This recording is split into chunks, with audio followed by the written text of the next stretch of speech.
Okay guys, good afternoon to all. The last class we discussed about the chemical properties of ethers, right? ಅದರಲ್ಲಿ ಏನು study ಮಾಡಿದ್ವಿ? Special reactions, special conditions ಅಲ್ಲಿ ಮಾತ್ರ ethers reactions ಆಗ್ತವೆ ಅಂತ ಹೇಳಿದ್ವಿ. ಅದರಲ್ಲಿ 4 ತರ ಇತ್ತು. ಅದರಲ್ಲಿ ಒಂದು ಹೇಳಿದ್ದೆ ನಾನು, ಆಲ್ಕೈಲ್ 2 ಹೇಳಿದ್ದೆ ಅಲ್ವಾ. ಅದರಲ್ಲಿ ಒಂದು ಆಲ್ಕೈಲ್ ಗ್ರೂಪ್ಸ್ ಬಗ್ಗೆ ಹೇಳಿದ್ದೆ, ಇನ್ನೊಂದು ಕ್ಲೀವೇಜ್ ಆಫ್ CO ಗ್ರೂಪ್ ಹೇಳಿದ್ದೆ. ಇವತ್ತು ನಾವು ಮಾಡಿಕೊಟ್ಟದ್ದು ರಿಂಗ್ ಸಬ್ಸ್ಟಿಟ್ಯೂಷನ್ ರಿಯಾಕ್ಷನ್ಸ್, ಇದು ಮೂರನೇದಿದು. ಓಕೆ, ಇದಾದ್ಮೇಲೆ ಇನ್ನೊಂದಿದೆ presence of lone pair of electrons ಇದ್ರೆ ಹೇಗೆ ಈಥರ್ಸ್ ರಿಯಾಕ್ಷನ್ಸ್ ಆಗುತ್ತೆ ಅಂತ ಕೊಟ್ಟು ನಮಗೆ ಗೊತ್ತಿದೆ. ಓಕೆ, ಏನಿದು ಅಂತಂದ್ರೆ ಅನ್ಸಿಮೆಟ್ರಿಕಲ್ ಈಥರ್ ಇದೆ. ಹೌದಾ, ಅನ್ಸಿಮೆಟ್ರಿಕಲ್ ಈಥರ್ ಇಲ್ಲ. ಆಕ್ಸಿಜನ್ ಇದೆ, ಈ ಕಡೆ ಫಿನೈಲ್ ಗ್ರೂಪ್ ಇದೆ, ಈ ಕಡೆ ಮಿಥೈಲ್ ಗ್ರೂಪ್ ಇದೆ. It is not A symmetrical, it is ಅನ್ಸಿಮೆಟ್ರಿಕಲ್. ಅದು ಇಟ್ ಇಸ್ ಮಿಕ್ಸ್ಡ್ ಈಥರ್ ಅಂತ ನಮಗೆ ಗೊತ್ತಿದೆ. ಹಾಗಾದ್ರೆ ಮಿಕ್ಸ್ಡ್ ಈಥರ್ ಅಲ್ಲಿ ಯಾವುದು ಅರ್ ಅಲ್ಕೈಲ್ ಈಥರ್ ಅಂತ ಹೇಳ್ತೀವಿ. Aryl alkyl ether it is commonly known as anisole ಅಂತ ಹೇಳ್ತೀವಿ. ಅಂದ್ರೆ ಬೆನ್ಝೀನ್ ರಿಂಗ್ ಇದ್ದು, ಇಲ್ಲಿ ಈ ತರ ಹೋಗೋ ಆಕ್ಸಿಜನ್ ಗ್ರೂಪ್ ಇದ್ದು, ಈ CH3 ಇದಕ್ಕೆ ಕಾಮನ್ ನೇಮ್ ಬಂದ್ಬಿಟ್ಟು ನಾವು ಅನಿಸೋಲ್ ಅಂತ ಹೇಳ್ತೀವಿ. ರೈಟ್? ಇಲ್ಲಿ ಈ ಒಂದು ಅನಿಸೋಲ್ ರಿಂಗ್ ಸಬ್ಸ್ಟಿಟ್ಯೂಷನ್ ರಿಯಾಕ್ಷನ್ಸ್ ಹೇಗಾಗುತ್ತೆ. ಸೊ ನಾನು ಲಾಸ್ಟ್ ಕ್ಲಾಸ್ ಅಲ್ಲಿ ಅಂದ್ರೆ ಫೀನಾಲ್ಸ್ ಚಾಪ್ಟರ್ ಮಾಡಬೇಕಾದ್ರೆ ನಿಮಗೆ ರೆಸೊನೆನ್ಸ್ ಸ್ಟ್ರಕ್ಚರ್ ನಾವು ಹೇಳ್ಕೊಟ್ಟಿದ್ದೆ. ಅದಲ್ಲ, how to write the resonance structure for the phenols. ಎಲ್ಲಾದ್ರೂ ಕೂಡ ಆರೋಮ್ಯಾಟಿಕ್ ರಿಂಗಿಗೆ, ಬೆನ್ಝೀನ್ ರಿಂಗಿಗೆ ಲೋನ್ ಪೇರ್ ಆಫ್ ಎಲೆಕ್ಟ್ರಾನ್ಸ್ ಕಂಡ್ರೆ ಆ ಲೋನ್ ಪೇರ್ ಆಫ್ ಎಲೆಕ್ಟ್ರಾನ್ಸ್ ಕಂಡ್ರೆ ಎಳ್ಕೊಳುತ್ತೆ ಅಂತ ನಿಮ್ಗೆ ಹೇಳಿದ್ದೆ ನಾನು. ಸ್ವಲ್ಪ ಒಳಗೆ ಬರ್ತೀಯ ಅಂತ ಕರಿತೀವಿ. ಲೋನ್ ಪೇರ್ ಆಫ್ ಎಲೆಕ್ಟ್ರಾನ್ಸ್ ಎಳ್ಕೊಳ್ಳೋದಿಲ್ಲ. ಸೊ ನೋಡಿದ್ರೆ ನಾವು ಇಲ್ಲಿ CH3 ಬರೀದ್ರ ಬದಲಾಗಿ ಈ ತರ ಬರ್ಕೊಂಡಿದ್ದೀನಿ, ಏನಕ್ಕೆ ಈ ತರ ಬರ್ಕೊಂಡಿದ್ದೀನಿ ಪಕ್ಕದಲ್ಲಿ ಅಂತಂದ್ರೆ ರಿಯಾಕ್ಷನ್ಸ್ ತೋರ್ಸೋಕೆ ಈಸಿ ಆಗಿದೆ ಅಂತ ಹೇಳ್ಬೋದು. So oxygen loan pair of electrons ಹೆಂಗ್ ಸರ್ ಬರ್ಕೊಂಡ್ರಿ? ಈ 4 ಎಲೆಕ್ಟ್ರಾನ್ಸ್ ಅಂತಂದ್ರೆ 2 ಲೋನ್ ಪೇರ್, 2 ಜೊತೆ ಎಲೆಕ್ಟ್ರಾನ್ ಪೇರ್ಸ್ ಇದೆ, 2 ಎಲೆಕ್ಟ್ರಾನ್ ಪೇರ್ಸ್ ಇದೆ. ಹೇಗೆ ಸರ್ ಬಂತದ್ದು ಅಂತ ನೀವು ಹೇಳೋದಾದ್ರೆ, oxygen atomic number 8, electronic configuration ಬರ್ಕೊಂಡ್ರೆ 1s2 2s2 2p4 ಅಂತ ಹೇಳ್ತೀವಿ. ಅಕಾರ್ಡಿಂಗ್ ಟು ಆರ್ಬಿಟಲ್ ಎಲ್ಲರಿಗೂ ಗೊತ್ತು, ಸ್ಟಾರ್ಟಿಂಗ್ 2 ಇರಬೇಕಿತ್ತು, ಆಮೇಲೆ 8 ಇರಬೇಕು ಸ್ಟೇಬಲ್ ಆಗಲಿಕ್ಕೆ ಅಂತ. ಒಂದು 2 ಇರಬೇಕಿತ್ತು, ಇದೆ 8 ಇರಬೇಕಿತ್ತು. ಎಷ್ಟಿದೆ ಇದರಲ್ಲಿ ಅಂತಂದ್ರೆ 6 ಎಲೆಕ್ಟ್ರಾನ್ಸ್ ಇದೆ. ಆ 6 ಎಲೆಕ್ಟ್ರಾನ್ಸ್ ಅಂತ ನಾವು ವೇಲೆನ್ಸ್ ಎಲೆಕ್ಟ್ರಾನ್ಸ್ ಅಂತ ಹೇಳ್ತೀವಿ. ಈ ವೇಲೆನ್ಸ್ ಎಲೆಕ್ಟ್ರಾನ್ಸ್ ನಾವು ಲಿಬಿಸ್ಟಾಟ್ ಸ್ಟ್ರಕ್ಚರ್ ನ ಬರೀತೀವಿ. ಓದಿದ್ರ ಫಸ್ಟ್ ಎಪಿಸೋಡ್ ಲಿಬಿಸ್ಟಾಟ್ ಸ್ಟ್ರಕ್ಚರ್ ಹೇಳ್ಕೊಟ್ಟಿದ್ದೀನಿ ನಿಮಗೆ. ಲಿಬಿಸ್ಟಾಟ್ ಸ್ಟ್ರಕ್ಚರ್ ಅಂತಂದ್ರೆ 6 ಎಲೆಕ್ಟ್ರಾನ್ಸ್ ಸುತ್ತ ಬರೀತೀವಿ. ನೋಡಿ, 1 2 3 4 5 ಇಲ್ಲೊಂದಿದೆ, 6 ಇದೆ. ಆ 6 ವೇಲೆನ್ಸ್ ಎಲೆಕ್ಟ್ರಾನ್ಸ್ ಅಲ್ಲಿ 2 ಎಲೆಕ್ಟ್ರಾನ್ಸ್, ಈ ಎಲೆಕ್ಟ್ರಾನ್ಸ್ 2 ಎಲೆಕ್ಟ್ರಾನ್ಸ್. ಈ ಕಡೆ ಕಾರ್ಬನ್ ಇರೋಂತ ಒಂದು ಲೋನ್ ಪೇರ್, ಈ ಕಡೆ ಇರೋಂತ ಕಾರ್ಬನ್ ಇರೋ ಎಲೆಕ್ಟ್ರಾನ್ಸ್ ಜೊತೆ ಕೋವೆಲೆಂಟ್ ಬಾಂಡ್ ಮಾಡ್ಕೊಂಡಿದೆ, ಮ್ಯೂಚುವಲಿ ಶೇರ್ ಮಾಡ್ಕೊಂಡಿದೆ. ಅದೇ ತರ ಈ ಎಲೆಕ್ಟ್ರಾನ್ ಈ ಕಡೆ ಬೆನ್ಝೀನ್ ಆಗಿರೋಂತ ಕಾರ್ಬನ್ ಜೊತೆಗೆ ಮ್ಯೂಚುವಲಿ ಶೇರಿಂಗ್ ಮಾಡ್ಕೊಂಡಿದೆ. ಇಲ್ಲೂ ಕೂಡ ಕೋವೆಲೆಂಟ್ ಬಾಂಡ್ ಫಾರ್ಮೇಷನ್ ಆಗಿದೆ, ಇದಕ್ಕೆ ನಾವೇನು ಹೇಳ್ತೀವಿ, ಬಾಂಡಿಂಗ್ ಪೇರ್ ಆಫ್ ಎಲೆಕ್ಟ್ರಾನ್ಸ್ ಅಂತ ಹೇಳ್ತೀವಿ. ಅಂದ್ರೆ out of 6 valence electrons 2 electrons are involved in the bond formation and remaining 4 electrons are ಹಾಗೆ ಇದಾವೆ. ಆ ಒಂದೊಂದು ಜೊತೆ ಎಲೆಕ್ಟ್ರಾನ್ಸ್ ಗೆ ನಾವು ಅಂತ ಹೇಳ್ತೀವಿ ಲೋನ್ ಪೇರ್ ಆಫ್ ಎಲೆಕ್ಟ್ರಾನ್ಸ್ ಅಂತ ಹೇಳ್ತೀವಿ. ಹಾಗಾದ್ರೆ ಆಕ್ಸಿಜನ್ ಅಲ್ಲಿ ಬರ್ದಿಲ್ಲ ಅಂದ್ರೂ ಕೂಡ ಅದ್ರ ಹತ್ರ 2 ಲೋನ್ ಪೇರ್ ಇದೆ, 2 ಜೊತೆ ಎಲೆಕ್ಟ್ರಾನ್ ಪೇರ್ಸ್ ಇದೆ ಅಂತ ಅರ್ಥ. ರೆಸೊನೆನ್ಸ್ ಅಂತ ತೋರ್ಸಕ್ಕೆ ಹೊರಟಾಗ ನಾವು ಅದನ್ನ ಬರ್ಕೊಳ್ಳೇಬೇಕು, ಗೊತ್ತಾಗ್ಬೇಕಲ್ಲ ನಮಗೆ. ಸೊ ಇದನ್ನ ಬರ್ಕೊಳ್ತೀವಿ. ಈ ಲೋನ್ ಪೇರ್ ಆಫ್ ಎಲೆಕ್ಟ್ರಾನ್ಸ್ ಏನಾಗ್ತದೆ, ಇಲ್ಲಿಗೆ ಶಿಫ್ಟ್ ಆಗ್ತದೆ. ಈ ರಿಂಗ್ ಎಳ್ಕೊಂಡವನ್ನ ಬಾಂಡ್ ಕರ್ಸ್ಕೊಳುತ್ತೆ. ಇಲ್ಲಿಂದ ಇಲ್ಲಿ ಶಿಫ್ಟ್ ಆದಾಗ ನಮಗೆ ಈ ಬಾಂಡ್ ಎಂತ ಬಾಂಡ್ ಬರ್ತದೆ, ಡಬಲ್ ಬಾಂಡ್ ಬರ್ತದೆ. ಆ ಡಬಲ್ ಬಾಂಡ್ ಇಲ್ಲಿ ತೋರಿಸಿದೀನಿ. ಸ್ಟಾರ್ಟಿಂಗ್ ಸಿಂಗಲ್ ಬಾಂಡ್ ಇತ್ತು, ಈಗ ಏನಾಗಿದೆ ಡಬಲ್ ಬಾಂಡ್ ಆಗಿದೆ. ಹಾಗಾದ್ರೆ ಇಲ್ಲಿ ಏನಿದೆ ಅಂತಂದ್ರೆ ಕಾರ್ಬನ್ ಅನ್ನೋ ಒಂದು ಎಲಿಮೆಂಟ್ ಇದೆ. ಇಲ್ಲಿಗೆ ಈ ಬಾಂಡ್, ಈ loan pair of electrons bond pair of electrons ಆಗಿ ಕನ್ವರ್ಟ್ ಆದಾಗ ಏನಾಯ್ತು, ಈ ಕಾರ್ಬನ್ ಸ್ಟಾರ್ಟಿಂಗ್ 1 2 3 ಇದು ಸೇರಿ 4 ಇತ್ತು. ಇದು ಬಂದಾಗ ಏನಾಗುತ್ತೆ, ಕಾರ್ಬನ್ 5 ಆಗಿಬಿಡುತ್ತೆ. ವೇಲೆನ್ಸ್ ಕಾರ್ಬನ್ ಇರೋದು ಓನ್ಲಿ 4, ಇದು ಬಂದು ಸೇರ್ಕೊಂಡು 5 ಆಗುತ್ತೆ. ಆಗ ಏನ್ ಮಾಡ್ತದೆ ಅಂದ್ರೆ ಈ ಬಾಂಡ್ ಇಲ್ಲಿ ಶಿಫ್ಟ್ ಆಗುತ್ತೆ. 4 ಆಗಿರ್ಬೇಕಲ್ವಾ, 4 ಇರಬೇಕು. ಆಗ ಏನಾಗ್ತದೆ, ಈ ಬಾಂಡ್ ಇಲ್ಲಿ ಶಿಫ್ಟ್ ಆಗುತ್ತೆ. ಈ ಬಾಂಡ್ ಡಬಲ್ ಬಾಂಡ್ ಅಂತಂದ್ರೆ ಸಿಗ್ಮಾ ಬಾಂಡ್, ಇದು pi bond electrons pi electrons ಅಂತ ಹೇಳ್ತೀವಿ. ಇದು ಇಲ್ಲಿ ಶಿಫ್ಟ್ ಆದಾಗ ಇಲ್ಲಿ ನೆಗೆಟಿವ್ ಚಾರ್ಜ್ ಬರ್ತದೆ. ನೆಗೆಟಿವ್ ಚಾರ್ಜ್ ಬಂತು, ಇಲ್ಲಿ ಡಬಲ್ ಬಾಂಡ್ ಬಂತು, ಇನ್ನು ಆಸ್ ಇಟ್ ಇಸ್ ಇರೋದಂಗೆ ಬರ್ಕೊಂತೀವಿ. ಈ ಆಕ್ಸಿಜನ್ ಅಂದ್ರೆ ಪಾಸಿಟಿವ್ ಚಾರ್ಜ್ ಯಾಕೆ ಬರ್ಕೊಂತೀವಿ ಅಂತಂದ್ರೆ ವೇಲೆನ್ಸಿ ಆಫ್ ಆಕ್ಸಿಜನ್ ಇಸ್ 2 1 2 ಇತ್ತು. ಇಲ್ಲಿ ಶಿಫ್ಟ್ ಆದಾಗ ಏನಾಯ್ತಪ್ಪ ಅಂತಂದ್ರೆ ಡಬಲ್ ಬಾಂಡ್ ಆಯ್ತು. ಓಕೆ, ಡಬಲ್ ಬಾಂಡ್ ಆದಾಗ 1 2 3 ಆಗ್ಬಿಡುತ್ತೆ.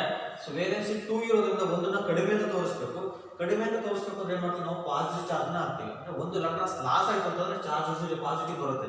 ಓಕೆ, ಅಥವಾ ವೇಲೆನ್ಸಿ ಜಾಸ್ತಿ ಆಯ್ತು ಅಂತಂದ್ರೆ ಒಂದನ್ನ ಕಡಿಮೆ ಅಂತ ತೋರಿಸ್ಬೇಕು ಅಂದ್ರೆ ನಾವು ಪಾಸಿಟಿವ್ ಅಂತ ಹಾಕ್ತೀವಿ, ಹೌದಲ್ವಾ. ಸೊ ಈ ನೆಗೆಟಿವ್ ಚಾರ್ಜ್ ಬಂತು, ಇಷ್ಟು ಆಸ್ ಇಟ್ ಇಸ್ ಏನೇನು ಬಾಂಡ್ ತೆಗೆದು ಹಾಗೆ ಬರ್ಕೊಂಡೆ. ನೆಕ್ಸ್ಟ್ ಇಲ್ಲಿಗೆ ಹೋಗಿನ ಮುಂಚೆಗೆ ಅವಾಗ ಏನಾಗ್ತದೆ, ಮಿಕ್ಸ್ ಟೈಪ್ ಆಗಿರ್ತದೆ. ಇದ್ರಾಗಿರೋಂಥ ನೆಗೆಟಿವ್ ಚಾರ್ಜ್ ಇಲ್ಲಿ ಶಿಫ್ಟ್ ಆಗುತ್ತೆ. ಇಲ್ಲಿ ಶಿಫ್ಟ್ ಆದಾಗ ಈ ಕಾರ್ಬನ್ಗೆ ವೇಲೆನ್ಸಿ ಜಾಸ್ತಿ ಆಗ್ತದೆ.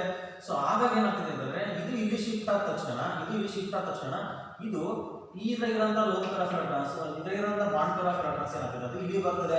ನೋಡೋದು ಬಲಿ ಇದನ್ನ ಈ ತರ ತೋರಿಸಿದ್ವಿ. ನೆಗೆಟಿವ್ ಚಾರ್ಜ್ ಇದೆ, ಇಲ್ಲಿ ಒಳಗಡೆ ಬಂದಿದ್ದನ್ನ ಈ ಎಲೆಕ್ಟ್ರಾನ್ಸ್ ಇಲ್ಲಿ ಬಂದಾಗ ನಮಗೆ ಡಬಲ್ ಬಾಂಡ್ ಆಯ್ತು ಹೌದಲ್ವಾ. ಆಸ್ ಇಟ್ ಈಸ್ ಏನಿತ್ತು ಹಂಗೆ ಬರ್ಕೊತೀವಿ, O plus double bond C3 ಹಂಗೆ ಬರ್ಕೊತೀವಿ. ನೆಕ್ಸ್ಟ್ ಮುಂದೆ ಸ್ಟೆಪ್ ಏನಾಗ್ತದೆ, ಮುಂದೆ ಸ್ಟೆಪ್ ಹೋಗಿನ ಮುಂಚೆಗೆ ವಾಪಸ್ ಸನ್ಸೈಡ್ ಏನಾಗ್ತದೆ, ಇದು ಇಲ್ಲಿ ಬಂದಿತ್ತಲ್ವಾ. ನೆಕ್ಸ್ಟ್ ಏನಾಗ್ತದೆ ಅಂತಂದ್ರೆ ಇದು ಇಲ್ಲಿ ಬಂದು ಡಬಲ್ ಬಾಂಡ್ ಆಗಿತ್ತು, ಇಲ್ಲಿ ಬಂದಿದ್ದು ನೆಗೆಟಿವ್ ಚಾರ್ಜ್ ಆಗಿದೆ. ಈ ನೆಗೆಟಿವ್ ಚಾರ್ಜ್ ಏನಾಗ್ತದೆ ಈ ಕಡೆ ಶಿಫ್ಟ್ ಆಗ್ತದೆ, ಈ ಕಡೆ ಶಿಫ್ಟ್ ಆದಾಗ ಈ ಡಬಲ್ ಬಾಂಡ್ ಏನಾಗ್ತದೆ ಈ ಕಾರ್ನರ್ ಹೋಗ್ತದೆ. ಅವಾಗ ಏನಾಗ್ತದೆ ಅಂತಂದ್ರೆ ಇಲ್ಲಿ ಬಂದಾಗ ಡಬಲ್ ಬಾಂಡ್ ಆಯ್ತು, ಇಲ್ಲಿ ನೆಗೆಟಿವ್ ಚಾರ್ಜ್ ಆಗಿತ್ತು ರೈಟ್ ಆಸ್ ಇಟ್ ಇಸ್ ಉಳಿದಿರೋದಲ್ಲಿ. ನೆಕ್ಸ್ಟ್ ಇದಾಗಬೇಕಾದ್ರೆ ಏನಾಗ್ತದೆ ಅಂತಂದ್ರೆ ಈ ನೆಗೆಟಿವ್ ಚಾರ್ಜ್ ಇಲ್ಲಿ ಶಿಫ್ಟ್ ಆಗುತ್ತೆ, ಇಲ್ಲಿ ಶಿಫ್ಟ್ ಆದ ತಕ್ಷಣ ಈ ಕಾರ್ಬನ್ 1 2 3 4 ಇತ್ತು, ಇಲ್ಲಿ ಬಂದ ತಕ್ಷಣ 5 ಆಗಿಬಿಡುತ್ತೆ. ಅವಾಗ ಏನಾಗ್ತದೆ ಡಬಲ್ ಬಾಂಡ್ ವಾಪಸ್ ಕೊಡುತ್ತೆ. ವಾಪಸ್ ಹೋದಾಗ ಏನಾಗ್ತದೆ ಪಾಸಿಟಿವ್ ಚಾರ್ಜ್ ಹೊರಟೋಗ್ತದೆ, ಅಲ್ಲಿಗೆ ಪಾಸಿಟಿವ್ ಚಾರ್ಜ್ ಹೊರಟೋಗಿ ಇಲ್ಲಿದ್ದಂಥ ಬಾಂಡಿನಲ್ಲಿದ್ದಂಥ electrons lone pair of electrons ಆಗಿ ಕನ್ವರ್ಟ್ ಆಗ್ತದೆ. ಇದು ಇಲ್ಲಿ ಬಂದಾಗ ಇಲ್ಲಿ ಡಬಲ್ ಬಾಂಡ್ ಬರ್ತದೆ, ಮ್ಯಾಗ್ನೆಟಿಕ್ ಇರೋದು C3. ಸೊ ಡಬಲ್ ಬಾಂಡ್ ಏನಾಯ್ತು ಪ್ಲಸ್ ಹೊರಟೋಗಿ ಲೋನ್ ಪೇರ್ ಆಫ್ ಎಲೆಕ್ಟ್ರಾನ್ಸ್ ಬಂತು, ಇದೀಗ ಇತ್ತು C3 ಇತ್ತು. ಅಂದ್ರೆ ಅರ್ಥ ನಮಗೆ ಇಲ್ಲಿ ಹೇಗಿತ್ತು ಸ್ಟಾರ್ಟಿಂಗ್ ಪ್ರಾಡಕ್ಟ್ ಅದೇ ಪ್ರಾಡಕ್ಟ್ ಇಲ್ಲಿದೆ. ಅಂದ್ರೆ ಏನಾಗಿದೆ ರೆಸೋನೆನ್ಸ್ ಆಗಿದೆ. ರೆಸೋನೆನ್ಸ್ ಸ್ಟ್ರಕ್ಚರ್ ಅಂತಂದ್ರೆ ಡಿಫರೆಂಟ್ ಪಾಸಿಬಲ್ ಸ್ಟ್ರಕ್ಚರ್. ಈಥರ್ಸಲ್ಲೂ ಕೂಡ ಎಸ್ಪೆಷಲಿ ಅನ್ಸಿಮೆಟ್ರಿಕಲ್ ಈಥರ್ಸಲ್ಲೂ ಕೂಡ ರೆಸೋನೆನ್ಸ್ ಸ್ಟ್ರಕ್ಚರ್ ರೆಸೋನೆನ್ಸ್ ರಿಯಾಕ್ಷನ್ಸ್ ಆಗ್ತದೆ. ಓಕೆ ಅಂತ ರೆಸೋನೆನ್ಸ್ ಅಂತಂದ್ರೆ delocalisation of pi electrons. Delocalise ಅಂತಂದ್ರೆ ರೊಟೇಷನ್ ಆಗಲ್ಲ, delocalisation of pi electrons takes place ಅಂತ ನಾವು ಹೇಳ್ತೀವಿ. ಆಗ್ಬೋದಲ್ವಾ. ಹಾಗಾದ್ರೆ ರಿಂಗ್ ಸಬ್ಸ್ಟಿಟ್ಯೂಷನ್ ರಿಯಾಕ್ಷನ್ಸ್ ಏನ್ ಹೇಳುತ್ತೆ ಅಂತಂದ್ರೆ ಇದು ನೀವು ನೋಡಿದ್ರೆ ಏನ್ ಗೊತ್ತಾಗುತ್ತೆ ಅಂತಂದ್ರೆ ಓಕೆ ನನಗೆ ಗೊತ್ತು ಇವೆರಡು ಪೊಸಿಷನ್ಸ್ ಆರ್ಥೋ ಪೊಸಿಷನ್ಸ್, ಇವೆರಡು ಮೆಟಾ ಪೊಸಿಷನ್ಸ್, ಇದು ಪ್ಯಾರಾ ಪೊಸಿಷನ್ಸ್ ಎಲ್ಲಿ ಅಟ್ಯಾಚ್ ಆಗಿರುತ್ತದೆ, ಬೆನ್ಸಿನ್ಗೆ ಎಲ್ಲಿ ಅಟ್ಯಾಚ್ ಆಗಿರ್ತದೆ ಆ ಪೊಸಿಷನ್ ಇಂದ ಆ ಕಡೆ ಈ ಕಡೆ ಸೈಡ್ ನಾವು ಆರ್ಥೋ ಪೊಸಿಷನ್ ಅಂತ ಹೇಳ್ತೀವಿ. ನೆಕ್ಸ್ಟ್ ಪೊಸಿಷನ್ಸ್ಗೆ ನಾವು ಈ ಕಡೆ ಮೆಟಾ ಅಂತ ಹೇಳ್ತೀವಿ. ಎಕ್ಸಾಕ್ಟ್ಲಿ ಆಪೋಸಿಟ್ ಇರೋದಕ್ಕೆ ನಾವು ಪ್ಯಾರಾ ಅಂತ ಹೇಳ್ತೀವಿ. ಹಾಗಾದ್ರೆ ನಿಮಗೆ ಲೋನ್ ಪೇರ್ ಆಫ್ ಎಲೆಕ್ಟ್ರಾನ್ಸ್ ಆರ್ಥೋದಲ್ಲಿದೆ, ಮೆಟಾದಲ್ಲಿಲ್ಲ, ಪ್ಯಾರಾದಲ್ಲಿದೆ. ನೋಡಿ ಆರ್ಥೋದಲ್ಲಿದೆ, ಪ್ಯಾರಾದಲ್ಲಿದೆ, ನೆಕ್ಸ್ಟ್ ಆರ್ಥೋದಲ್ಲಿದೆ. ಹಾಗಾದ್ರೆ ಇದು ortho para director. Meta positions ಎಲ್ಲ ಎಲೆಕ್ಟ್ರಾನ್ಸ್ ಇದಾವೆ ನೀವು ತಗೊಂಡಿದ್ದೀನಿ ಅಂತಂದ್ರೆ ಇವೆರಡು ಆರ್ಥೋ ಪೊಸಿಷನ್ಸ್, ಇವೆರಡು ಮೆಟಾ ಪೊಸಿಷನ್ಸ್, ಇದು ಪ್ಯಾರಾ ಪೊಸಿಷನ್ಸ್. ಬೇಕಾದ್ರೆ ನೋಡಿ ಈ ಎಲೆಕ್ಟ್ರಾನ್ಸ್ ಏನಿದೆ ನೆಗೆಟಿವ್ ಚಾರ್ಜ್ ಅಂತ ಇದೆ, ನೆಗೆಟಿವ್ ಚಾರ್ಜ್ ಅಂದ್ರೆ ಎಲೆಕ್ಟ್ರಾನ್ಸ್ 2 ಎಲೆಕ್ಟ್ರಾನ್ಸ್ ಇದೆ ಅಂತ ಅರ್ಥ. ಈ ನೆಗೆಟಿವ್ ಚಾರ್ಜ್ ಎಲ್ಲಿದೆ ಆರ್ಥೋ ಪೊಸಿಷನ್ ಅಲ್ಲಿ ಇದೆ, ಪ್ಯಾರಾ ಪೊಸಿಷನ್ ಅಲ್ಲಿ ಇದೆ, ಮತ್ತೆ ಆರ್ಥೋ ಪೊಸಿಷನ್ ಅಲ್ಲಿ ಇದೆ. ಎಲ್ಲರೂ ಮೆಟಾ ಪೊಸಿಷನ್ ಅಲ್ಲಿ ಇದೆಯಾ ಇಲ್ಲ. ಹಾಗಾಗಿ ಈ ತರ್ಸು ಕೂಡ ಆರ್ಥೋ ಪ್ಯಾರಾ ಡೈರೆಕ್ಟರ್ ಅಂತ ನಾವು ಹೇಳ್ತೀವಿ. ಹಾಗಾದ್ರೆ ಈ ತರ ರೆಸೋನೆನ್ಸ್ ಆಗಂತ ಒಂದು ಈಥರ್ಸ್ ಅನ್ಸಿಮೆಟ್ರಿಕಲ್ ಈಥರ್ಸ್ ನಾವು ರಿಯಾಕ್ಷನ್ ಮಾಡ್ಬೋದು ಅಂದ್ರೆ 100% ಮಾಡ್ಬೋದು. ಅಲ್ಲಿ ಏನ್ ಬರ್ತದೆ ಅಂದ್ರೆ ಪ್ರಾಡಕ್ಟ್ ನಮಗೆ ಎರಡು ಬರ್ತದೆ, ಒಂದು ಆರ್ಥೋ ಪ್ರಾಡಕ್ಟ್, ಇನ್ನೊಂದು ಪ್ಯಾರಾ ಪ್ರಾಡಕ್ಟ್. ಓಕೆನಾ. Ring substitution reactions for ethers ಅಲ್ಲಿ ನಮಗೆ ಎರಡು ಪ್ರಾಡಕ್ಟ್ ಬರ್ತದೆ, ಒಂದು ಆರ್ಥೋ ಪ್ರಾಡಕ್ಟ್ ಇನ್ನೊಂದು ಪ್ಯಾರಾ ಪ್ರಾಡಕ್ಟ್ ಅಂತ ನಾವು ಹೇಳ್ತೀವಿ. ನೋಡೋಣ ಇಲ್ಲಿ ಫಾರ್ ಎಕ್ಸಾಂಪಲ್ ಇದೇ ಅನಿಸೋಲ್ ತಗೊಂಡಿದ್ದೀನಿ. ಇದಕ್ಕೆ ನಾನೀಗ ಇದು ಆರ್ಥೋ ಪ್ಯಾರಾ ಡೈರೆಕ್ಟ್ ಆಗಿರೋದ್ರಿಂದ ಬ್ರೋಮಿನೇಷನ್ ಮಾಡೋಣ, ಹ್ಯಾಲೋಜಿನೇಷನ್ ಮಾಡೋಣ. ಹ್ಯಾಲೋಜಿನೇಷನ್ ಅಂದ್ರೆ ಫ್ಲೋರಿನೇಷನ್ ಆಗ್ಬೋದು, ಫ್ಲೋರಿನೇಷನ್, ಬ್ರೋಮಿನೇಷನ್, ಆಕ್ಟಿವೇಷನ್ ಅದರ ಮಾಡಿ ನಾನು ಈ ಬ್ರೋಮಿನೇಷನ್ ಮಾಡ್ತಾ ಇದ್ದೀನಿ. B2 ಆಡ್ ಮಾಡಿ ಬ್ರೋಮಿನೇಷನ್ ಅಂತ ಹೇಳ್ತೀನಿ. ಇನ್ the presence of on acetic acid CH3COH acetic acid ನ ಸಾಲ್ವೆಂಟ್ ಆಗಿ ಯೂಸ್ ಮಾಡ್ಕೊಂಡು ಇದಕ್ಕೆ ನಾನು ಬ್ರೋಮಿನೇಷನ್ ಮಾಡಿದ್ರೆ ಅಂದ್ರೆ ಬ್ರೋಮಿನೇಷನ್ ಆಡ್ ಮಾಡಿದ್ರೆ ನಮಗೆ ಏನ್ ಬರ್ತದೆ ಪ್ರಾಡಕ್ಟ್ ಒಂದಲ್ಲ ಎರಡು ಪ್ರಾಡಕ್ಟ್ ಬರ್ತದೆ. ಒಂದು ನೋಡಿ ಇದಕ್ಕೆ ಆರ್ಥೋ ಪೊಸಿಷನ್ಸ್ ಯಾವುದು, ಇದು ಇದಕ್ಕೆ ಮೆಟಾ ಪೊಸಿಷನ್ಸ್ ಯಾವುದು, ಇದಕ್ಕೆ ಪ್ಯಾರಾ ಪೊಸಿಷನ್ ಯಾವುದು, ಎಕ್ಸಾಕ್ಟ್ಲಿ ಆಪೋಸಿಟ್ ಇರೋದು ಪ್ಯಾರಾ ಪೊಸಿಷನ್ ಆಗಿರುತ್ತೆ. ಸಾರಿ ಇದಲ್ಲ B2 ಇಲ್ಲಿ ಬರೀಬೇಕು 1 2 3 4 ಓಕೆ ಇಲ್ಲಿ ಬರೀಬೇಕು ಆರ್ಥೋ ಮೆಟಾ ಪ್ಯಾರಾ ಹೌದಲ್ವಾ. ಹಾಗಾದ್ರೆ ಎರಡು ಪ್ರಾಡಕ್ಟ್ ಬರ್ತದೆ, ಒಂದು ಆರ್ಥೋ ಬ್ರೋಮೋ ಇನ್ನೊಂದು ಪ್ಯಾರಾ ಬ್ರೋಮೋ ಅಂತ ಹೇಳ್ತೀವಿ. ಸೊ ಹೇಗೆ ಬರುತ್ತೆ ನೋಡಿ ಇಲ್ಲಿ ಈ B2 ನಲ್ಲಿ ಆರ್ಥೋ 1 Br ಬರ್ತದೆ, ಪ್ಯಾರಾ 1 Br ಬರ್ತದೆ, ಪ್ಯಾರಾ 1 Br ಬರ್ತದೆ. ಅದನ್ನೇ ಮಾಡಿದ್ರೆ ನಂಬರಿಂಗ್ ಕೊಡೋಣ 1 2 3 4 5 1 ಬ್ರೋಮೋ ಮೆಥಾಕ್ಸಿ ಬೆನ್ಝೀನ್. ಇದು 1 2 3 4 ನಂಬರ್ ಇಂದ ಶುರು ಮಾಡಬೇಕು. 1 bromo 4 methoxy benzene, 1 bromo 4 methoxy benzene, ಇದು 1 ಬ್ರೋಮೋ 2 ಮೆಥಾಕ್ಸಿ ಬೆನ್ಝೀನ್ ಆಗಿರುತ್ತೆ. ಓಕೆನಾ. ಎರಡು ಬೆನ್ಝೀನ್ ಇದೆ, ಹಾಗಾಗಿ ಎರಡನ್ನ ಈ ನಂಬರ್ನ ಇಲ್ಲಿ ಹಾಕಿದ್ದೀನಿ ನಾನು. ಎರಡರಲ್ಲಿ 4 Br ಇದೆ, ಹಾಗಾಗಿ ಇಲ್ಲೊಂದು Br ಇದೆ, ಇಲ್ಲೊಂದು Br ಇದೆ. ಇಲ್ಲಿಂದ ಫಸ್ಟ್ ಒಂದು ಹೆಚ್ಚಿತ್ತು, ಇಲ್ಲೂ ಕೂಡ ಫಸ್ಟ್ ಒಂದು ಹೆಚ್ಚಿತ್ತು, ಇಲ್ಲೊಂದು ಹೆಚ್ಚು, ಇಲ್ಲೊಂದು ಹೆಚ್ಚು, ಆ ಹೆಚ್ಚು ಬಂದು Br ಬರ್ತಾ ಇದೆ. ಹಾಗಾಗಿ ಇಲ್ಲಿಂದ ಒಂದು ಹೆಚ್ಚು, ಇಲ್ಲಿಂದ ಒಂದು ಹೆಚ್ಚು, ಎರಡು ಹೆಚ್ಚು, ಈ 2 Br ಜೊತೆ ಕಂಬೈನ್ ಆಗಿ 2H Br ಆಗೋಯ್ತು. ಟೋಟಲಿ 2 Br ಪ್ಲಸ್ ಇಲ್ಲೊಂದು Br ಟೋಟಲ್ 4 Br ಆಯ್ತು, ಎರಡರಲ್ಲಿ 4 Br ಆಯ್ತು. ಓಕೆನಾ. ಈ ತರ ನಾವು ರಿಂಗ್ ಸಬ್ಸ್ಟಿಟ್ಯೂಷನ್ ರಿಯಾಕ್ಷನ್ಸ್ ಅಂದ್ರೆ ಅನ್ಸಿಮೆಟ್ರಿಕಲ್ ಈಥರ್ಸ್ಗೆ ನಾವು ಹ್ಯಾಲೋಜಿನೇಷನ್ ಮಾಡಿದ್ರೆ ನಮಗೆ ರೆಸ್ಪೆಕ್ಟಿವ್ ಆರ್ಥೋ ಮತ್ತು ಪ್ಯಾರಾ ಪ್ರಾಡಕ್ಟ್ಸ್ ಬರ್ತವೆ. ನೆಕ್ಸ್ಟ್ ಮುಂದಕ್ಕೆ ಮೂವ್ ಆಗೋಣ. ಇಲ್ಲಿ ನೋಡಿ ನೆಕ್ಸ್ಟ್ ಬರೋಣ. ನೆಕ್ಸ್ಟ್ ಏನಂತಂದ್ರೆ ನೆಕ್ಸ್ಟ್ ರಿಂಗ್ ಸಬ್ಸ್ಟಿಟ್ಯೂಷನ್ ರಿಯಾಕ್ಷನ್ಸ್ ಅಲ್ಲಿ ಒಂದು ಫ್ರೆಡೆಲ್ ಕ್ರಾಫ್ಟ್ ಆಲ್ಕೈಲೇಷನ್, ಒಂದು ಫ್ರೆಡೆಲ್ ಕ್ರಾಫ್ಟ್ ಆಸಲೇಷನ್. ಫ್ರೆಡೆಲ್ ಕ್ರಾಫ್ಟ್ ಅಂತ ಎಲ್ಲಾರು ಬಂದ್ರೆ ನಿಮ್ಗೆ ಹೇಳ್ಕೊಟ್ಟಿದ್ದೀನಿ ಆಲ್ರೆಡಿ. ಯಾರ ಮಾರ್ಕ್ ಮೇಲೆ anhydrous aluminium chloride ಬರ್ಕೋಬೇಕು. Fiddle craft ಅಂತ ಬಂದ ತಕ್ಷಣ ಆರೋ ಮಾರ್ಕ್ ಮೇಲೆ ಅನ್ಹೈಡ್ರಸ್ ಅಲ್ಯೂಮಿನಿಯಂ ಕ್ಲೋರೈಡ್ ಅಂತ ಬರ್ಕೋಬೇಕು. ನೋಡಿ ಅನಿಸೋಲ್ ತಗೊಂಡಿದ್ದೀನಿ ನಾನು ಇಲ್ಲಿ. ಓಕೆ, ಈ ತರ ಡಬಲ್ ಬಾಂಡ್ಸ್ ಬರೀಬಹುದು ಅಥವಾ ಎರಡು ರಿಂಗ್ ಕೂಡ ಬರೀಬಹುದು. ಡಬಲ್ ಬಾಂಡ್ಸ್ ಯಾವ ಬರ್ಕೊಂತೀನಿ ಅಂತಂದ್ರೆ ಯಾವ ಬರ್ಕೋಬೇಕು ಅಂತಂದ್ರೆ ರೆಸೋನೆನ್ಸ್ ನ ಹೇಳ್ಬೇಕಾದ್ರೆ ರೆಸೋನೆನ್ಸ್ ಸ್ಟ್ರಕ್ಚರ್ ನ ಬರೀಬೇಕಾದ್ರೆ ನಾವು ಡಬಲ್ ಬಾಂಡ್ಸ್ ನ ಬರ್ಕೋಬಹುದು, ಅಥವಾ ಸಿಂಪ್ಲಿ ಈಗ ರಿಯಾಕ್ಷನ್ಸ್ ಬರಬೇಕಾದ್ರೆ ಇದರ ರಿಂಗ್ ಬರ್ಕೊಂಡ್ರೆ ಕೂಡ ಸಾಕು.